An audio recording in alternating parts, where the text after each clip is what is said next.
Hello students, welcome to Ram academy. This is your Nikita ma'am. हम पढ़ रहे थे जनरल मैनेजमेंट और जनरल मैनेजमेंट में हमने अपनी 5 यूनिट्स कंप्लीट की है। आज हम आपके लिए एक स्पेशल सेशन लेकर के आए हैं एमसीक्यूज का, जो कि आपकी यूनिट 3, 4 और 5 का कॉम्बिनेशन है। हमने यूनिट 1 और 2 दोनों का एमसीक्यूज आपको ऑलरेडी प्रोवाइड किया है विद दी वीडियोज, बट अब हम आपको जो आगे की हमने यूनिट्स पढ़ी है, यूनिट 3, 4 और 5, that is business environment, planning and organisation, ये 3 यूनिट के एमसीक्यूज को हम सॉल्व करने वाले हैं। तो हम बिना देर किए स्टार्ट करते हैं अपना ये स्पेशल सेशन। आप सभी ने पढ़ लिया होगा, मुझे यही एक्सपेक्टेड है। जितना भी अभी तक हमने पढ़ा है, जितनी भी चीजें कवर की हैं, वो सारी चीजें, सारी वीडियोस आपने देखे होंगे और प्रॉपर नोट्स भी बनाए होंगे या पीडीएफ इंस्टॉल करके, जैसा भी आपने किया होगा, लेकिन आपने स्टडी कर लिया होगा, मैं यही एक्सपेक्ट कर रही हूँ। क्योंकि ये सेशन आप पढ़ के उसके बाद फिर आप इसको देखेंगे तो आपको और ज्यादा समझ में आएगा, क्योंकि आपका ये एक टाइप से टेस्ट हो सकता है। आप खुद को एग्जामिन कर सकते हैं कि जितनी चीजें आपने पढ़ी है, आपने कितनी चीजों को समझा, आपके कितने कंसेप्ट क्लियर हुए हैं। तो चलिए हम स्टार्ट करते हैं with the question number 1, that is नियोजन एक सर्वव्यापी है। यह नियोजन जो है वो क्या होता है? नियोजन सर्वव्यापी है, ठीक है, कार्य है, शब्द है, प्रणाली है या मानवीय आचरण है। जिस प्रकार से हमने समझा था प्रबंधन को, प्रबंधन क्या होता है? प्रबंधन लोगों के द्वारा बनता है और लोगों के लिए बनता है। जब ग्रुप ऑफ पीपल जो है वो एक साथ आते हैं तो फिर आवश्यकता किसकी पड़ती है? मैनेजमेंट की पड़ती है। और मैनेजमेंट का जो फर्स्ट स्टेप होता है, जो पहला चरण होता है, वो क्या होता है? प्लानिंग होता है। तो नियोजन जो होता है वो किस चीज से सीधा संबंध रखता है? नियोजन संबंध रखता है मानवों से। तो ये एक मानवीय आचरण है। इसका करेक्ट ऑप्शन क्या होगा? Option number D, that is human behaviour. किस प्रकार की अवधारणा है प्लानिंग, नियोजन? सर्वप्रथम किस प्रकार की अवधारणा होती है, किस प्रकार का कंसेप्ट है? ये एक मानवीय अवधारणा है या फिर ह्यूमन बिहेवियर है।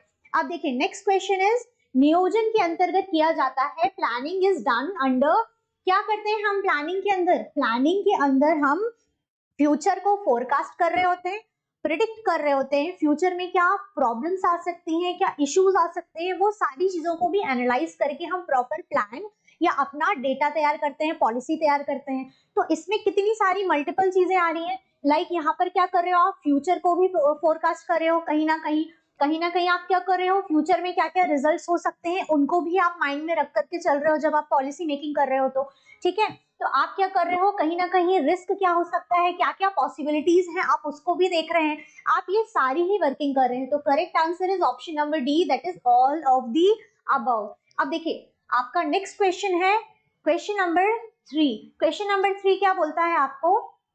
क्वेश्चन नंबर 3 बताता है, ठीक है, describe the nature of planning, who said this, ठीक है, किसने कहा है? कहीं ना कहीं किसी का ये स्टेटमेंट है, किसी का स्टेटमेंट के विषय में हम यहाँ पर बात कर रहे हैं। तो स्टेटमेंट क्या है उस पर ध्यान दीजिए। Planning is the continuous dynamic process which never ends, ये कभी भी अंत नहीं होता इसका, प्लानिंग चलती ही रहती है। नियोजन कैसी प्रक्रिया है? निरंतर जारी रहने वाली प्रक्रिया है और जिसका की अंत नहीं होता। तो ये जो स्टेटमेंट है ये किसके द्वारा दिया गया है? ये जो स्टेटमेंट है ये दिया गया है जॉर्ज आर टेरी के माध्यम से दिया गया है। किनके द्वारा दिया गया है? जॉर्ज आर टेरी के थ्रू दिया गया है। तो option number C is the correct option. Clear है आप सभी को? अब देखिए स्टेटमेंट तो आपको ऐसे ही पढ़ने पड़ेंगे बच्चों। अब देखिए स्टेटमेंट्स को बहुत अच्छे से समझ लीजिएगा, बार बार उसको रिवाइज कर लीजिएगा, क्योंकि एग्जाम में स्टेटमेंट या जो परिभाषा से संबंधित जो चीजें होती हैं वो आने की संभावना बहुत ज्यादा होती है। क्लियर है? अब देखिए नेक्स्ट इज, क्या करना चाहिए, इसका पूर्व निर्धारण करना नियोजन है। क्या करना चाहिए? प्लानिंग में यही सब करते हैं ना हम, तो क्या करना चाहिए इसका पूर्व निर्धारण करना नियोजन है। इसमें वैकल्पिक उद्देश्य, नीतियां, कार्यविधियां और कार्यक्रम में से चयन करना शामिल है। यह परिभाषा दी गई है, किसने दी है? हमने कहा था ना कि डरना मत, परिभाषाओं को हम ऑब्जेक्टिव या एमसीक्यूज के माध्यम से कवर करेंगे, तो हम यहाँ पर कवर कर रहे हैं आपकी उन परिभाषाओं को। अब देखिए planning is the determination of the advance of what is to be done, what they said what is to be done in it involves choosing from among alternative objectives. Alternative जो ऑप्शंस है, जो objective है, उसमें से आपको choose करना है policies, procedure and programmes. Here it is the definition. ये डेफिनेशन किसने दी है? तो अब ये जो डेफिनेशन है वो दी गई है M.E. हर्ले के थ्रू। किसके थ्रू दी गई है ये डेफिनेशन? ये डेफिनेशन दी गई है M.E. हर्ले के थ्रू। अब आप इसमें जो मैंने आपको टेक्निक पहले बताई थी कि आप की पॉइंट्स को पकड़िए, उस तरीके से आप रिलेट कर करके स्टडी कर सकते हैं। यहाँ पर परिभाषा में की पॉइंट्स को पकड़िए। की पॉइंट यहाँ पर क्या बताया गया है? कहीं ना कहीं इस परिभाषा में यहाँ पर अगर हम की पॉइंट देखते हैं तो यहाँ पर आप डिटरमाइन कर रहे हो इन एडवांस। अगर हम एडवांस में डिटरमाइन कर रहे हैं कि जितने भी ऑल्टरनेटिव हमको चूज करना है, जितने भी ऑल्टरनेटिव ऑप्शन है, तो अगर हम बात करें एडवांस, ठीक है, अगर हम एडवांस में ही चूज कर ले रहे हैं प्लानिंग में कि क्या क्या ऑल्टरनेटिव ऑब्जेक्टिव्स हो सकते हैं, ऑप्शंस हो सकते हैं, कहीं ना कहीं जब हम चीजों के लिए क्या करते हैं, हरी करते हैं, जल्दी करते हैं ना आप, तो जल्दी कर रहे हैं मतलब चीजों को आप एडवांस में करने की कोशिश कर रहे हैं कि हम हरी करके जल्दी से वहां तक पहुंच जाएं और चीजों को हम एडवांस में ही कर ले जाएं। कोई भी टास्क है तो उसके लिए तो आप चाहें तो इसको ऐसे भी रिलेट कर सकते हैं। तो इसलिए आप हरी से कैसे याद रख सकते हैं? हर्ले, मतलब ई हर्ले। क्लियर है? अब देखिए नेक्स्ट ऑप्शन इज हम कहाँ हैं और हम कहाँ जाना चाहते हैं। इस अंतराल के बीच में जो पुल बनता है वो उसका कार्य करता है acts as a bridge between, ठीक है, acts as a bridge between the gap between where we are and where we want to go. Where we are, so the basic concept is where we are and where we want to go. हम है कहाँ और हम जाना कहाँ चाहते हैं। इन दोनों चीजों के बीच में जो एक ब्रिज क्रिएट हो रहा है, वो ब्रिज क्या होता है? क्या होता है वो ब्रिज? बताइए। आज हम कहाँ हैं और भविष्य में कहाँ जाएंगे, वही ब्रिज तो प्लानिंग है। प्लानिंग क्या करती है? प्लानिंग फर्स्ट स्टेप होती है मैनेजमेंट में। तो प्लानिंग में बेसिकली हम क्या कर रहे होते हैं? हम सारा डेटा कलेक्ट करते हैं। आज हम जिस पोजीशन पे हैं उससे हमको अपने ऑर्गेनाइजेशन के गोल को अचीव करने के लिए क्या क्या स्टेप्स फॉलो करने हैं, वो सारी चीजों का डेटा कलेक्ट करते हैं और वो सारी चीजों के लिए हम पॉलिसी, रूल्स, रेगुलेशन बनाते हैं। तो इनिशियली हम वो वर्क कर रहे हैं जो हमको लास्ट तक लेकर के जाएगा। तो इनिशियली वर्क कर रहे हैं जो हमको एंड गोल तक लेके जा रहा है। तो ये जो जितनी भी चीजें हैं ये किसके अंदर आ रही हैं? प्लानिंग के अंदर आ रही हैं। तो हम कहाँ हैं और कहाँ तक जाएंगे, इसका निर्धारण किसके माध्यम से होगा? नियोजन या प्लानिंग के माध्यम से होगा। इसलिए आपका option number A is the correct option. अब देखिए नेक्स्ट ऑब्जेक्टिव आपका आता है नियोजन। जिन मानवीय गुणों को हतोत्साहित करता है वो गुण है the human quality that planning discourage are, ठीक है। किन ह्यूमन क्वालिटीज की हम यहाँ पर बात कर रहे हैं? तो ऐसी कौन सी ह्यूमन क्वालिटीज होंगी जो कि नियोजन के द्वारा मानवीय गुणों को हतोत्साहित करेंगी? तो नियोजन के द्वारा मानवीय गुणों को क्या क्या चीजें होती है? कहीं ना कहीं उसकी जो मौलिकता होती है, ओरिजिनलिटी होती है, उन चीजों को भी ये रिलेट करती हैं। कहीं ना कहीं क्रिएटिव क्वालिटी आती है ना। जब आप प्लानिंग करते हैं तो आप बहुत सारी चीजों का एनालिसिस करते हैं कि क्या चीजें चल रही हैं, हमारी ऑर्गेनाइजेशन की ग्रोथ के लिए क्या चीजें इंपॉर्टेंट होगी और क्या क्या बेसिक रिक्वायरमेंट्स है, ये सारी चीजों का एनालिसिस करके ही प्लानिंग की जाती है। प्लानिंग बहुत ही इंपॉर्टेंट पार्ट होता है।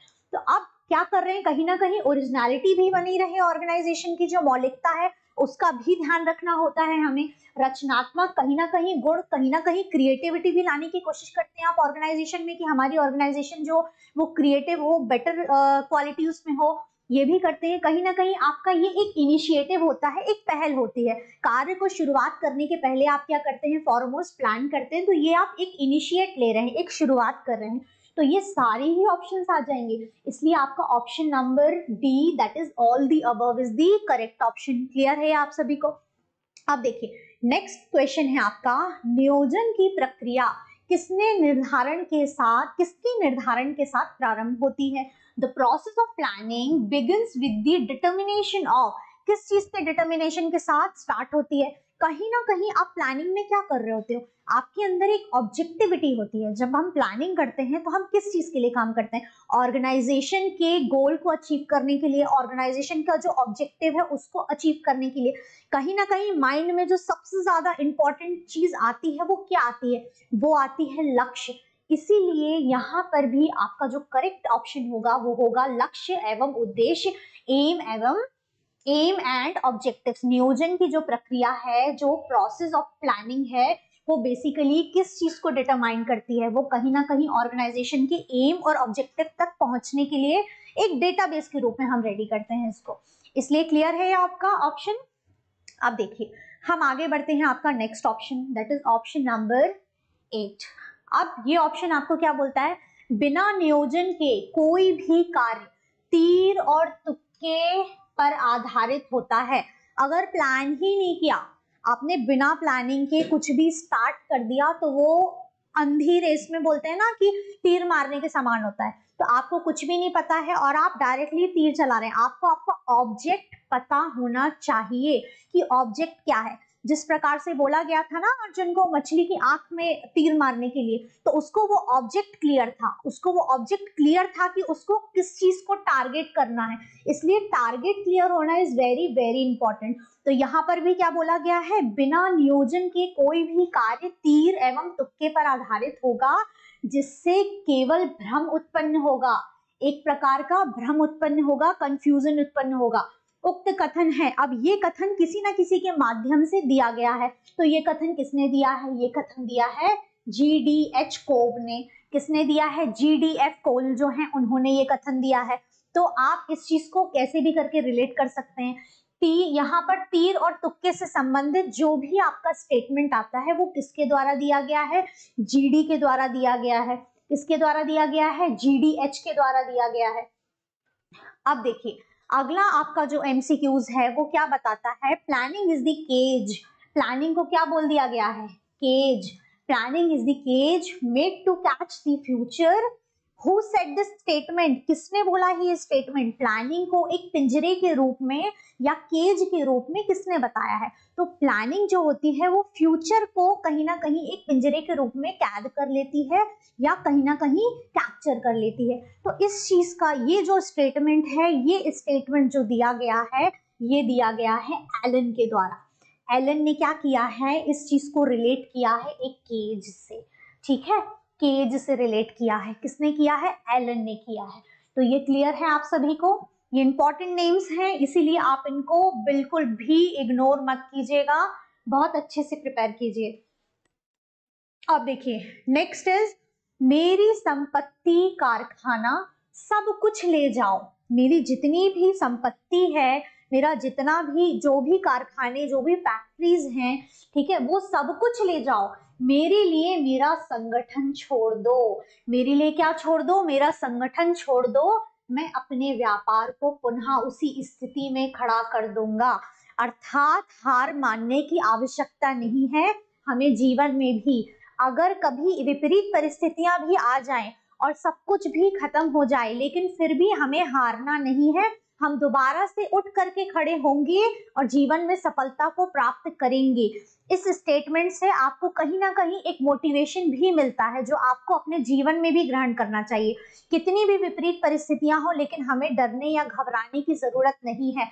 आप खुद देखिए कि कितना बड़ा हृदय से वो ये बात कह रहे हैं कि मेरी पूरी संपत्ति ले लो। व्यक्ति कितना अधिक लड़ाइयां करता है संपत्ति और प्रॉपर्टी के लिए, लेकिन जिस व्यक्ति में क्षमता होती है उसे किसी भी संपत्ति की आवश्यकता नहीं होती है। वो स्वयं में सक्षम होता है अपने लिए सब कुछ बनाने के लिए। किस माध्यम से बना सकता है, अपने टैलेंट के माध्यम से बना सकता है।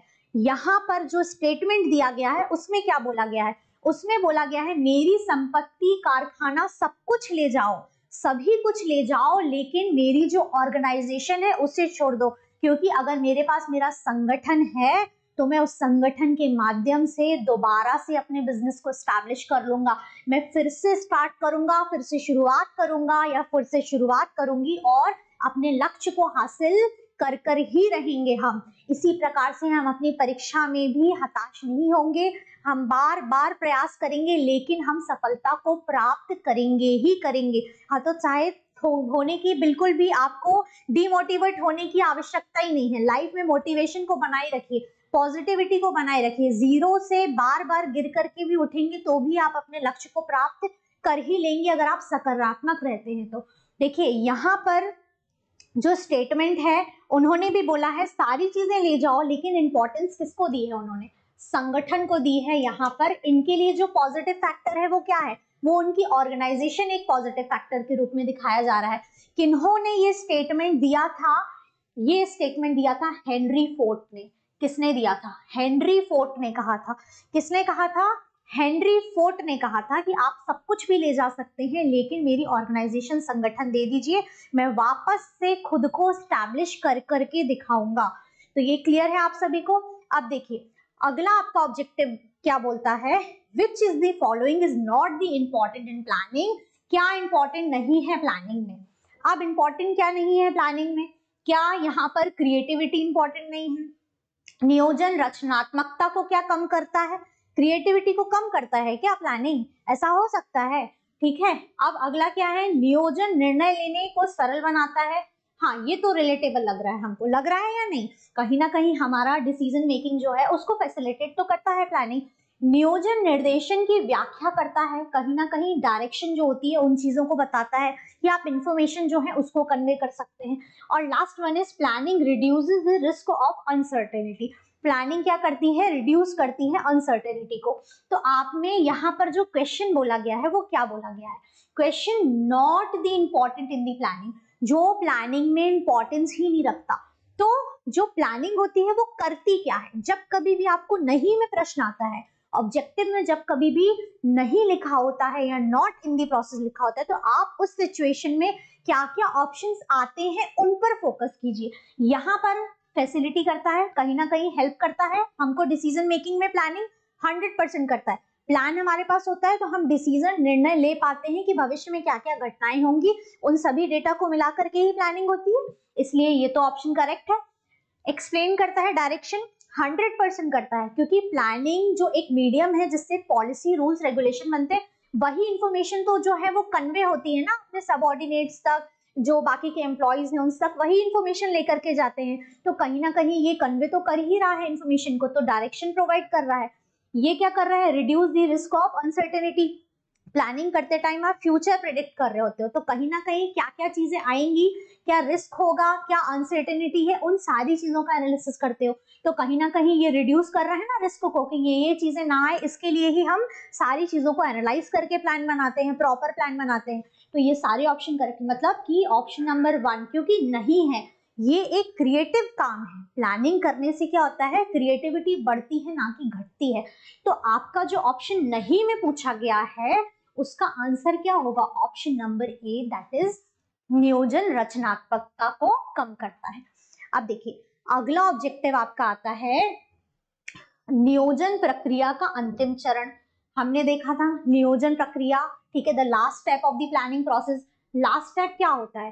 गोल सेटिंग क्या लास्ट हो सकता है? ठीक है, फोरकास्ट करना, फॉलो करना, select of the best option.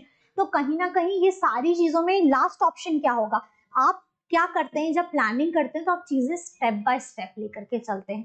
तो आप स्टेप्स में जो आपका सबसे लास्ट स्टेप होगा कहीं ना कहीं वो स्टेप आपका क्या होगा? Selection of the best option. अब selection of the best option या सर्वोत्तम विकल्प का चयन की यदि हम बात करें तो देखिए जब कभी भी आप प्लानिंग कर रहे हैं तो आप क्या कर रहे हैं? आप गोल सेट करते हो सबसे पहले। ठीक है, सबसे पहले हम क्या करते हैं? गोल सेट करते हैं, लक्ष्य निर्धारित करते हैं कि लक्ष्य क्या है या एम क्या है कंपनी का, ऑर्गेनाइजेशन का। तो वो आपका फर्स्ट स्टेप हो गया। अब ये क्या हो गया? आपका फर्स्ट स्टेप हो गया। अगर आपसे फर्स्ट स्टेप भी पूछता है तो आप बता सकते हैं या नहीं बता सकते एग्जाम में, तो ये फर्स्ट स्टेप हो गया। अब फोरकास्ट कर रहे होते हैं आप कहीं ना कहीं फ्यूचर का, तो आप फ्यूचर का फोरकास्ट करेंगे तब तो आप पूरा प्लान बनाएंगे, पूरा रो पॉलिसी बनाएंगे, तो ये स्टेप भी आप पहले ही ले लेंगे। अब जो भी आपने डेटा बनाया है उनका अनुसरण करेंगे, फॉलो करेंगे, जो भी आपने डेटा कलेक्ट किया है उन सभी चीजों के कलेक्शन का आप यूज कर रहे होंगे, आप फॉलो कर रहे होंगे। अब तो अंतिम में क्या आएगा? जितने भी आपने मल्टीपल ऑप्शंस निकाल के रख लिए, अब उन ऑप्शंस में से बेस्ट ऑप्शन क्या होगा? आप उस बेस्ट ऑप्शन को चूज करोगे अपनी फाइनल पॉलिसी मेकिंग में। तो ये चीज क्लियर है किस प्रकार से ये सबसे अंतिम चरण हुआ, क्योंकि हम अंत में सब कुछ कलेक्ट करने के बाद बेस्ट क्या हो सकता है उसका चयन करते हैं, इसीलिए आपका जो ऑप्शन नंबर डी है वो आपका करेक्ट ऑप्शन है। नेक्स्ट इज प्लानिंग क्या होती है? स्थिर प्रक्रिया है, स्वैच्छिक है, परिवर्तनशील है, सतत जारी रहने वाली है। ये तो बहुत ही सिंपल है, ये तो आप सभी को पता है कि प्लानिंग कैसी होती है। प्लानिंग एक कंटिन्यूअस प्रोसेस होती है। Planning is a continuous process जो कि बार बार चलती रहती है। Long term, short term plannings होती है। एक बार की प्रक्रिया नहीं है, रिजिड नहीं है, ये अकॉर्डिंग टू टाइम बार बार हमको इसको रिवाइज करना पड़ता है, बार बार इसमें अपडेशन करने पड़ते हैं, इसलिए it's a continuous process. Another option का सवाल ही नहीं उठता। अब आगे हम आते हैं option number 14, that is planning is the stage of management. Management की कौन सी स्टेज होती है, ये आप सभी को बहुत अच्छे से क्लियर है कि फर्स्ट एंड फॉरमोस्ट हमने क्या देखा था, प्लानिंग जो होती है वो फर्स्ट एंड फॉरमोस्ट सबसे प्रथम चरण होता है, फर्स्ट स्टेप होता है, तो प्लानिंग है। क्लियर है आप सभी को, प्रबंधन का इसमें क्या महत्व रखते हैं, सबसे पहला चरण होता है ये, तो फर्स्ट, ये क्लियर है। नियोजन एक प्रक्रिया है, प्लानिंग इज अ प्रोसेस, ठीक है, प्लानिंग प्रोसेस है जिसमें कि डिसिप्लिन आएगा, ऑब्जेक्टिव सेट होता है या डिसिप्लिन आता है।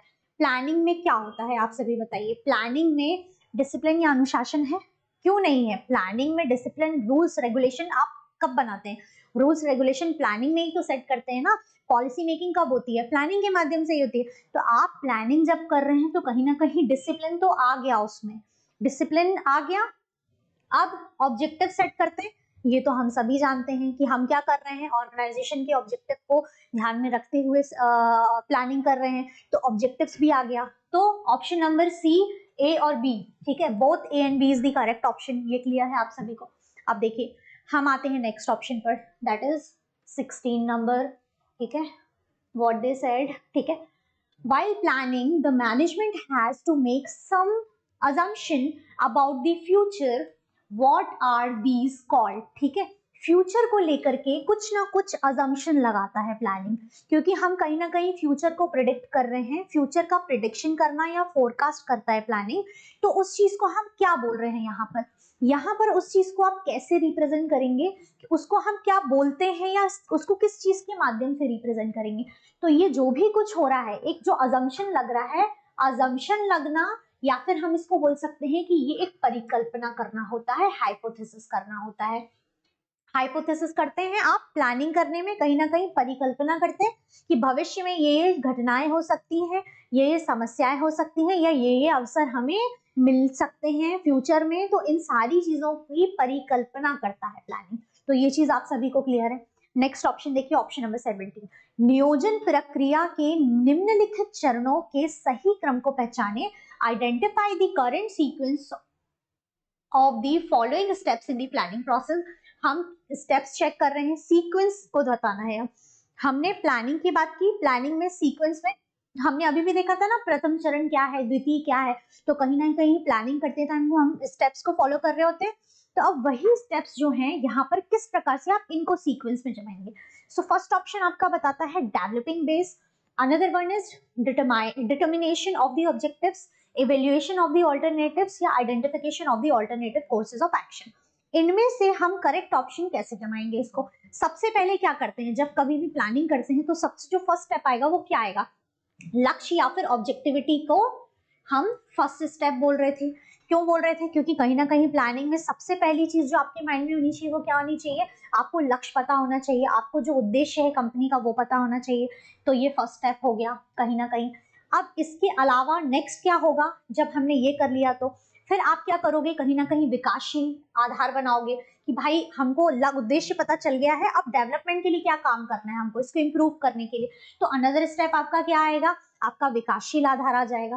फिर उसके बाद आप क्या करते हैं, कहीं ना कहीं आइडेंटिफिकेशन कर रहे होते हैं, identification of the alternative course of action कर रहे होते हैं। कहीं ना कहीं आप क्या करेंगे, जो भी कार्यवाहक जितने भी विकल्प आपने चुने हैं वो सारे विकल्पों का क्या करेंगे, कहीं ना कहीं क्या क्या विधियों से हम कर सकते हैं, हम उन विधियों का चयन करेंगे, उनकी पहचान करेंगे।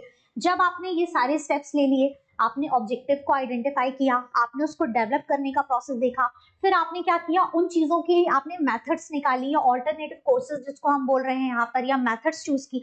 अब ये सब कुछ करने के बाद आप सारी चीजों का मूल्यांकन करेंगे या फिर एवेल्युएशन करेंगे। तो आप फिर आप क्या कर रहे हैं, अनदर स्टेप आपने क्या किया, यहाँ पर एवेल्युएशन किया या फिर मूल्यांकन किया।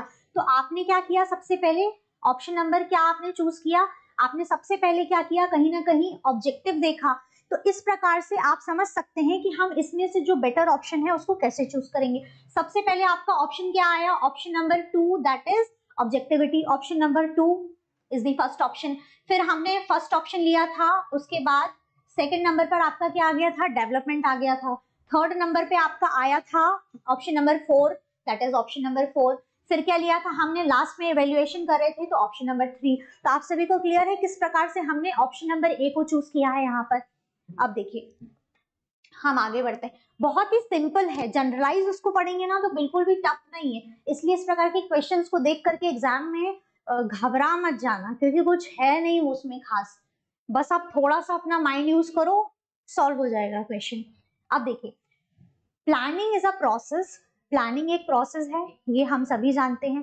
प्लानिंग एक प्रोसेस है तो इसे हम किस प्रकार से देखेंगे, क्या ये ऑर्गेनाइज्ड है, ठीक है, या ऑब्जेक्टिव सेट करती है, एक और संगठित करती है चीजों को, ठीक है, या ये दोनों चीजें करती हैं। तो प्लानिंग में तो मल्टीपल टास्क हो रहे हैं, उसमें ऑब्जेक्टिविटी भी है और सारी चीजों का कलेक्शन भी है, सारी चीजों को ऑर्गेनाइज भी करना है। तो इसका correct option is option number C, that is both organised and proposed determination. Next is rules of planning are, planning के जो रूल्स होते हैं वो कैसे होते हैं, क्या वो वीक होते हैं, मूवेबल होते हैं, कैसे होते हैं, वीक होंगे, नहीं होंगे, क्योंकि अगर हम प्लान बना रहे हैं तो हम बहुत सारी चीजों का एनालाइज करें, वीक प्लान तो हम बनाएंगे नहीं, क्योंकि हमें फेल तो होना नहीं, होना हमें सक्सेसफुल है, इसीलिए ये ऑप्शन इज रॉन्ग। अब अनदर वन चलनशील, बहुत ज्यादा मूवेबल बना देंगे तो पॉलिसी रूल्स रेगुलेशन कोई फॉलो ही नहीं करेगा, तो वो प्लान ही कैसा हुआ, इसलिए ये ऑप्शन भी रॉन्ग।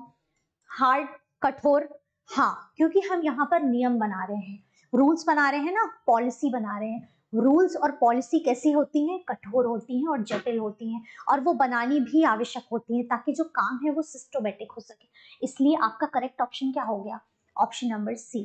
क्लियर है। अब नेक्स्ट देखिए, next option is who said business planning is known as description, या फिर हम इसे, इसका हिंदी स्टेटमेंट ही करेक्ट है, आप इस पे ध्यान दीजिए। व्यवसाय नियोजन को प्रविवरण के रूप में जाना जाता है, किसने कहा है, ये किसी का स्टेटमेंट है, तो बेसिकली ये जो स्टेटमेंट है वो कर्टिलोफ ने कहा है। कर्टिलोफ ने क्या कहा है, व्यवसाय नियोजन या फिर बिजनेस की जो प्लानिंग होती है, जो बिजनेस प्लानिंग है, उसको उन्होंने क्या बोला है कि ये प्रविवरण के रूप में जानी जाती है, ये कहा है कर्टिलोफ ने। क्लियर है। अब हम नेक्स्ट ऑप्शन की तरफ आते हैं। नेक्स्ट ऑप्शन क्या बोलता है, नेक्स्ट ऑप्शन है आपका, ठीक है, which of the following function is the organisation enhance the skill and ability of the employees, ठीक है, ये जो क्वेश्चन है, अब बहुत समय से आप सभी लगे हुए थे कि इवन एक कमेंट किया था किसी ने कि जो आपने एमसीक्यूज कराए हैं मैम, वो जो एमसीक्यूज हैं क्या वो प्रीवियस ईयर में क्वेश्चन आया हुआ है, आपने प्रीवियस ईयर के क्वेश्चन पेपर में से कराए हैं। तो देखिए प्रीवियस ईयर के क्वेश्चन पेपर में से जो जो क्वेश्चन आएंगे और हमको बीच में मिलते जाएंगे, लाइक जो ये क्वेश्चन है, ये आपका ग्रुप 2 सब ग्रुप 4 लेबर इंस्पेक्टर 2017 के एग्जाम में पूछा गया है, तो हमने इस क्वेश्चन को यहाँ पर लिया। देखिए मैं आपको जिस पैटर्न में पढ़ा रही हूँ, मैं आपको यूनिट वाइज कोर्स करा के उनसे एमसीक्यूज ले रही हूँ, इसीलिए मैंने आपको किसी स्पेसिफिक जो प्रीवियस ईयर में पूछे गए हैं उनके क्वेश्चंस को एक साथ नहीं कराया है, एमसीक्यूज हमने टॉपिक बेस्ड किया है। तो आपको क्लियर है, जो हमने एमसीक्यूज किए हैं वे उस टॉपिक से रिलेटेड हैं, उस इकाई उस यूनिट से रिलेटेड एमसीक्यूज लिए हैं।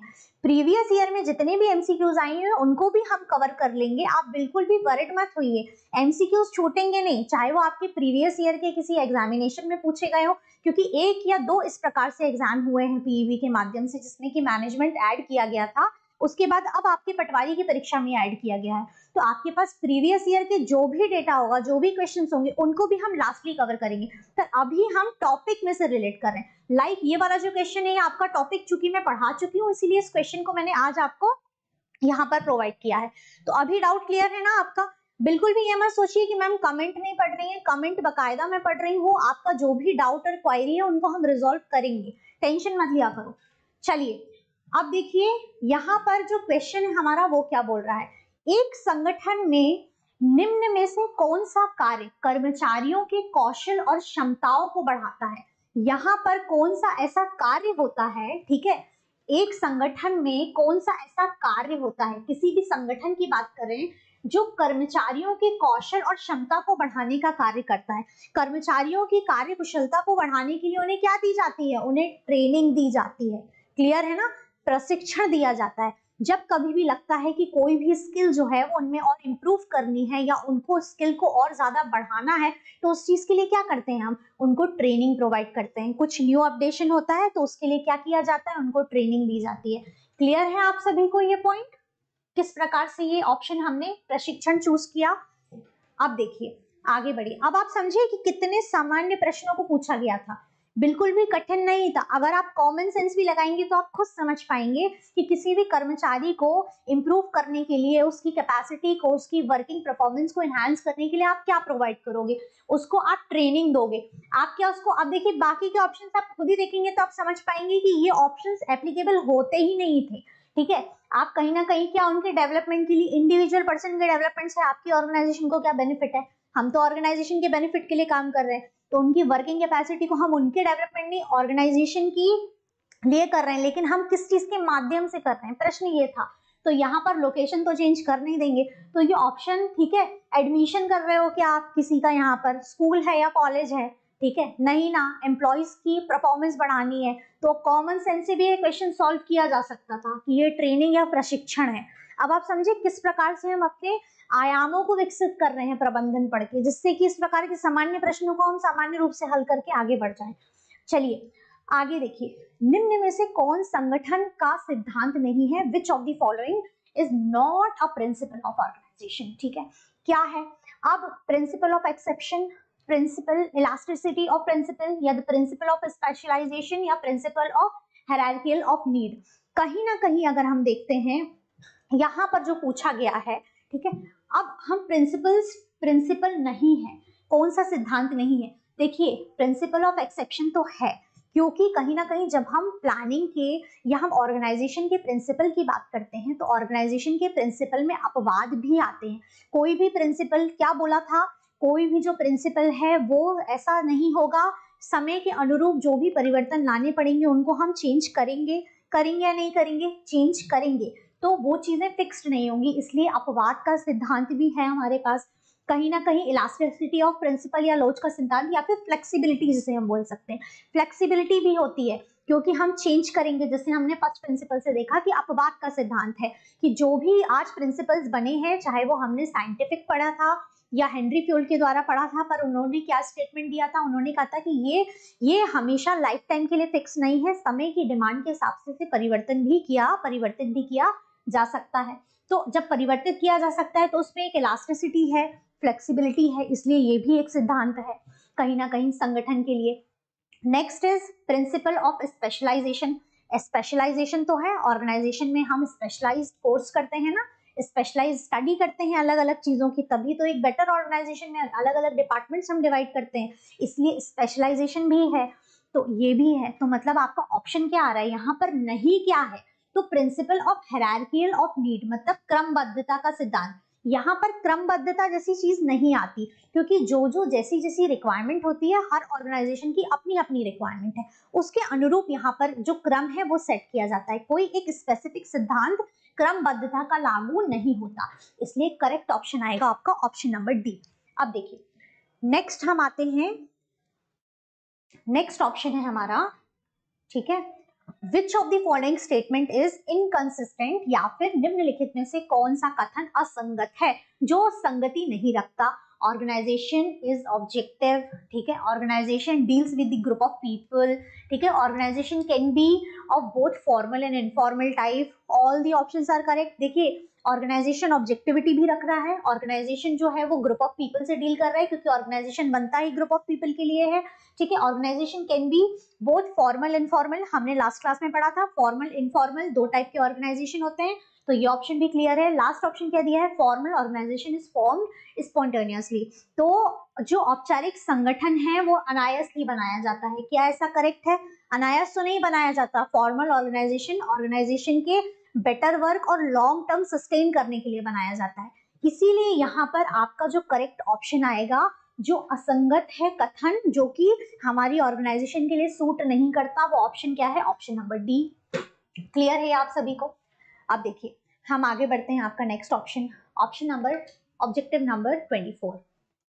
ऑब्जेक्टिव नंबर 24 क्या बोलता है, ऑर्गेनाइजेशन मीन्स, ऑर्गेनाइजेशन से आप क्या समझते हैं, स्ट्रक्चर ऑफ वर्क रिलेशन, ठीक है, डिपार्टमेंटलाइजेशन, सिस्टम ऑफ ऑब्जेक्टिव, या फिर बिल्डिंग ऑफिस, कार्य संबंधों का ढांचा। संगठन से बेसिक तात्पर्य क्या आप समझ रहे हैं, यहाँ पर संगठन की यदि हम बात कर रहे हैं तो क्या ये स्ट्रक्चर ऑफ वर्क है, वर्क रिलेशन है, ठीक है, विभागीकरण है, ऑब्जेक्टिव्स है, या बिल्डिंग ऑफ ऑफिस।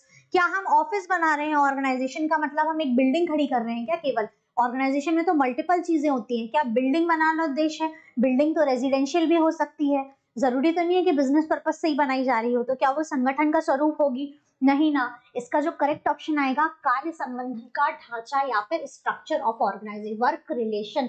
ऑर्गेनाइजेशन से तात्पर्य जो है, संगठन से तात्पर्य है वो किस चीज के बीच में रिलेशन बनाता है? वो स्ट्रक्चर ऑफ वर्क। अलग अलग प्रकार की वर्किंग के लिए हमने स्ट्रक्चर डिजाइन किए थे, याद है आप सभी को? तो वो वर्क के लिए एक स्ट्रक्चर या वर्क के लिए एक ढांचा बनाता है, कार्य के लिए एक ढांचा बनाता है। अब देखिए, next objective is which of the following is an element of the organisation process. Organisation process का एलिमेंट क्या है? Organisation classification, classification of verbs, ठीक है, क्रियाओं का वर्गीकरण या फिर क्रियाओं का निर्धारण करता है। क्या करता है बेसिकली? क्या एलिमेंट्स होते हैं ऑर्गेनाइजेशन प्रोसेस में? क्या वो जो वर्गीकरण कर रहा है क्रियाओं का, जो भी क्रियाएं हो रही हैं, जो भी वर्क्स होने हैं, वो सारी चीजों का क्लासिफिकेशन कर रहा है, या फिर वो डिटर्मिनेशन ऑफ एक्शन करता है, वो क्रियाओं का निर्धारण करता है? क्या form of business organisation. Business organisation का जो ओल्डेस्ट फॉर्म है, जो पहले यूज होता था या सबसे पारंपरिक गत से जो यूज होता था, वो क्या था? वो था ज्वाइंट स्टॉक कंपनी, संयुक्त stock company. Joint stock company जो है वो व्यावसायिक संगठन का पुराना स्वरूप था या प्राचीनतम स्वरूप था। तो प्राचीनतम स्वरूप की हम बात करें तो सबसे पहले क्या चलता था? Joint stock organisation. पहले ज्वाइंट स्टॉक ऑर्गेनाइजेशन चलती थी। क्लियर है आपको ये सभी? अब देखिए, कहीं ना कहीं आपने इकोनॉमिक्स में ये पढ़ा भी होगा बहुत डिटेल में। अब देखिए, ऑर्गेनाइजेशन की आवश्यकता, नीड ऑफ ऑर्गेनाइजेशन। ऑर्गेनाइजेशन की आवश्यकता क्यों होती है? In trade organisation, in non commercial organisation, both the above या नन ऑफ दीज। ठीक है, ऑर्गेनाइजेशन की आवश्यकता तो हमको ट्रेडिंग के लिए, व्यापार के लिए भी होती है। नॉन कमर्शियल जो ऑर्गेनाइजेशन होती हैं वहां पर भी संगठन बनते हैं। जैसे हमने पढ़ा था कि एनजीओ जो होते हैं वो भी ऑर्गेनाइजेशन को फॉर्म करते हैं कहीं ना कहीं, और प्राइवेट कंपनीज, गवर्नमेंट कंपनीज। इसलिए दोनों ऑप्शन आपके आएंगे, इसलिए both the above, option number C. उस प्रक्रिया का नाम बताइए जो मानव प्रयासों का समन्वय करती है तथा संसाधनों को इकट्ठा करती है। यहाँ पर क्या हो रहा है? मानव प्रयासों का समन्वय हो रहा है और संसाधनों को इकट्ठा करना हो रहा है। उन प्रक्रिया का नाम बताना है हमें। ऐसी कौन सी प्रक्रिया है जो ये सारी चीजें करती है? Name the process. उस चीज का नेम बताइए आप जो इस प्रोसेस के बीच में कोऑर्डिनेशन बिठाती है ह्यूमन एफर्ट्स के बीच में और मोबिलाइज करती है रिसोर्सेस को। तो the correct option is option number A, that is organisation. अब हम बात करते हैं नेक्स्ट ऑप्शन की, दैट इज प्रबंधन के कार्य के तहत। प्रबंधन के कार्य के तहत विभिन्न पदों के बीच संबंधों को समझाया गया है। Under the which function of management of the relationship between the different position is explained. प्रबंधन के कार्यों में कहीं ना कहीं किस चीज को समझाया गया है? तो संगठन या ऑर्गेनाइजेशन को समझाया गया है। हम यहाँ पर अगर बात करते हैं मैनेजमेंट के फंक्शन को, relationship between the position explained, या फिर कहीं ना कहीं विभिन्न पद, अलग अलग पद होते हैं, विभिन्न बहुत सारे पद होते हैं, उन पदों के बीच में रिलेशंस को कौन समझाता है? वो समझाता है ऑर्गेनाइजेशन या संगठन, क्योंकि विभिन्न पदों का जो बंटवारा होता है, वो जितनी भी चीजें होती हैं वो संगठन के अंदर होती है, संगठन के माध्यम से होती है। हम इसीलिए संगठन बनाते हैं ना, कि हमको सारी चीजों का प्रॉपर डिवाइडेशन करना है, एक सिस्टमेटिक तरीके से हमको उनको सेट करना है ताकि वो हमको रिपोर्ट कर पाए, वर्किंग उनकी प्रॉपर हो पाए। इसलिए ये सारी चीजों को मैनेज करने के लिए ऑर्गेनाइजेशन बनती है। इसलिए विभिन्न विभिन्न जो पोजीशन होती हैं, जो पद होते हैं, उनको हम ऑर्गेनाइजेशन के माध्यम से समझाते हैं। अब देखिए, अब आपका नेक्स्ट ऑप्शन आता है, दैट इज आपका ऑप्शन नंबर 30। ठीक है, ऑब्जेक्टिव। ठीक है, इसे उस ढांचे के रूप में परिभाषित किया जाता है जिसके भीतर प्रबंधकीय और परिचालन कार्य किए जाते हैं। It is defined as the framework within the which managerial and operational function, what they said कि मैनेजरियल और ऑपरेशनल फंक्शंस आर परफॉर्म्ड। यहाँ पर कहीं ना कहीं किस तरीके के फ्रेमवर्क में इसको डिफाइन किया गया है, जिसमें कि मैनेजरियल फंक्शन भी आ रहा है और ऑपरेशनल फंक्शंस भी आ रहा है। तो ये सारी चीजें किसके अंतर्गत आती हैं? किस फ्रेमवर्क को हम डिफाइन करते हैं? क्या ऑर्गेनाइजेशनल स्ट्रक्चर की बात कर रहे हैं, यहाँ पर पीरियड ऑफ मैनेजमेंट की बात करें, इनफॉर्मल ऑर्गेनाइजेशन की बात करें हैं या नन ऑफ दी अबव की बात करें हैं, तो ये जितनी भी चीजें आती हैं जिसमें मैनेजरियल फंक्शन हो रहा है, ऑपरेशंस हो रहे हैं, ये जितने भी फंक्शंस हो रहे हैं, ये सब कुछ किसके अंतर्गत हो रहे हैं, ये ऑर्गेनाइजेशन स्ट्रक्चर के अंतर्गत हो रहे हैं, संगठनात्मक संरचना के अंतर्गत हो रहे हैं। जो ऑर्गेनाइजेशन स्ट्रक्चर होता है, जो हमने स्ट्रक्चर डिजाइन किया था, फंक्शन डिजाइन किया था, फंक्शनल स्ट्रक्चर हमने बनाया था, उसमें ही हमने ऑर्गेनाइजेशन को इस प्रकार से सेट किया था कि हमने कहीं ना कहीं उसके मैनेजरियल और ऑपरेशन फंक्शंस के चार्ट के माध्यम से हमने समझा था ना इसको यूनिट जब हमने पढ़ी थी। तो ये ऑप्शन आप ऐसे समझ पा रहे होंगे। अब आप समझे कि आपका उस क्लासेस को अटेंड करना क्यों इंपॉर्टेंट है, क्योंकि ऑब्जेक्टिव जब आप पढ़ रहे हैं तो आप उस चीज को रिलेट कर पाएंगे कि अगर हमने मैनेजरियल और ऑपरेशन फंक्शंस की बात की है तो ये फंक्शंस को हमने स्ट्रक्चर के माध्यम से समझा था। तो अब ये ऑप्शन आपके लिए इतना ईजी बन गया कि आपको पता है कि हमने ऑर्गेनाइजेशन स्ट्रक्चर के थ्रू इसको समझा है। तो ये ऑप्शन आपका option number A is the correct option है।